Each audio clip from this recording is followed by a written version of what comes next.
السلام علیکم ورحمۃ اللہ وبرکاتہ۔ سامعین، آج کی اس مجلس میں ہم آپ کو زکوٰۃ اور ٹیکس کے درمیان جو فرق ہے اس کو سمجھانے جا رہے ہیں۔ زکوٰۃ کو ٹیکس قرار دینے والے دو قسم کے لوگ ہیں، ایک وہ جو دین کے مزاج اور اس کی بنیادی تعلیمات سے ناواقف ہیں، دوسرے زکوٰۃ سے جان چھڑانے کے لیے نت نئے بہانے تلاش کرنے کی فکر میں رہتے ہیں۔ حالانکہ زکوٰۃ اور ٹیکس میں بہت زیادہ کھلا فرق پایا جاتا ہے، اس لیے ٹیکس کی ادائیگی سے زکوٰۃ ادا نہیں ہو سکتی ہے۔ سب سے پہلا فرق، زکوٰۃ دین کے 5 بنیادی ارکان میں سے تیسرا رکن ہے جو ہر حال اور ہر دور میں صاحب نصاب لوگوں پر 2.5% کے حساب سے فرض رہتی ہے، جبکہ ٹیکس کی کوئی شرعی نصاب نہیں ہے۔ حالات کے پیش نظر اس میں کمی بیشی کی جا سکتی ہے اور حکومت کو ٹیکس معاف کرنے اور ٹیکس فری زون مقرر کرنے کا اختیار ہوتا ہے۔ زکوٰۃ معاف کر دینے یا اس میں کمی بیشی کا اختیار پیغمبر کو بھی حاصل نہیں رہتا ہے، اور نہ ہی کسی ٹیکس کو زکوٰۃ کے متبادل قرار دیا جا سکتا ہے۔ نمبر 2، زکوٰۃ مالی عبادت ہے، اس میں دوسری عبادات کی طرح اخلاص نیت کا ہونا فرض ہے۔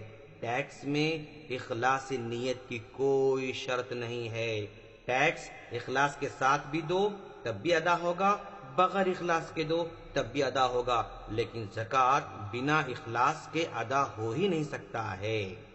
نمبر 3، زکوٰۃ صرف صاحب نصاب مسلمان پر فرض ہے، غیر مسلم سے نہ لینا ہے نہ دینا ہے، یعنی غیر مسلم پر کوئی زکوٰۃ نہیں ہے، لیکن اس کے برخلاف ٹیکس مسلمانوں پر بھی ہے اور غیر مسلموں کے درمیان میں بھی پایا جاتا ہے۔ تو زکوٰۃ اور ٹیکس میں یہ فرق ہے کہ ٹیکس مسلم غیر مسلم سب سے لیا جائے گا اور یہ زکوٰۃ صرف مسلمانوں سے لی جائے گی۔ نمبر 4، حالات کے مطابق زکوٰۃ اپنے طور پر بھی ادا ہو سکتی ہے۔ جیسے میں زکوٰۃ نکال کر انفرادی طور پر ادا کرنا چاہوں تو بالکل ادا کر سکتا ہوں۔ ٹیکس کے متعلقہ محکمے اور اس کی مقررہ برانچ کے بغیر ٹیکس ادا ہی نہیں ہو سکتا ہے۔ متعلقہ محکمے میں آفس میں ٹیکس جمع کرنا ہوگا، اپنے طور پر ٹیکس کسی اور کو دے کر آپ یہ نہیں کہہ سکتے کہ میں نے ٹیکس کو پے کر دیا ہے، لیکن زکوٰۃ آپ کسی مستحق آدمی کو دے کر کہہ سکتے ہیں کہ میں نے زکوٰۃ ادا کر دیا ہے۔ نمبر 5، زکوٰۃ کے مصارف اللہ تبارک و تعالیٰ کے مقرر کردہ ہیں، ٹیکس حکومت جہاں چاہے خرچ کر سکتی ہے۔ زکوٰۃ میں جو نصاب ہے وہ جو لوگ ہیں انہی پر خرچ کرنا ہوگا، لیکن ٹیکس کا مسئلہ ایسا نہیں ہے، حکومت جہاں چاہے اس کو خرچ کر سکتی ہے۔ نمبر 6، زکوٰۃ مخلص مسلمان خوشی سے ادا کرتے ہیں، انہیں اس کے بدلے گناہوں کی معافی کا یقین ہو جاتا ہے، دنیا میں لذت اور سکون حاصل ہوتا ہے۔ اس کے مقابلے میں ٹیکس ایک بوجھ اور اس کی ادائیگی میں ناپسندگی کے جذبات غالب ہوتے ہیں، اور ٹیکس پے کرنے کی صورت میں کوئی ثواب کی امید نہیں رکھی جا سکتی ہے، جبکہ زکوٰۃ ادا کرنے کی صورت میں گناہ معاف ہو جاتے ہیں، ویسے ٹیکس پے کرنے کی صورت میں گناہ آپ کے معاف ہو جائیں گے، ایسا کوئی ہمیں ثبوت نہیں ملتا ہے۔ نمبر 7، ٹیکس ہر چیز پر لگایا جا سکتا ہے، لیکن زکوٰۃ انہی چیزوں پر ہے جن سے زکوٰۃ لینا ہے۔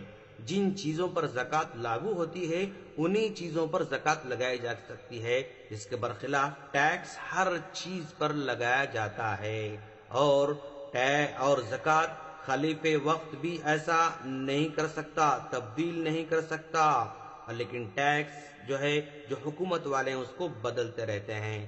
اور رہائشی مکان ہیں، ذات استعمال کی سواریاں ہیں، گھریلو سامان ہیں، ان پر کوئی زکوٰۃ نہیں ہوتی ہے، لیکن ٹیکس ان چیزوں پر بھی عائد ہوتی ہے۔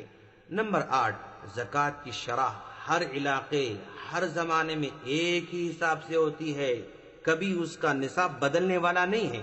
ٹیکس علاقائی حالات اور حکمرانوں کے مزاج کے مطابق بدلتے رہتے ہیں، تو گویا ٹیکس اور زکوٰۃ دونوں برابر نہیں ہو سکتے ہیں، اور ٹیکس دینے سے زکوٰۃ ادا نہیں ہو سکتی ہے۔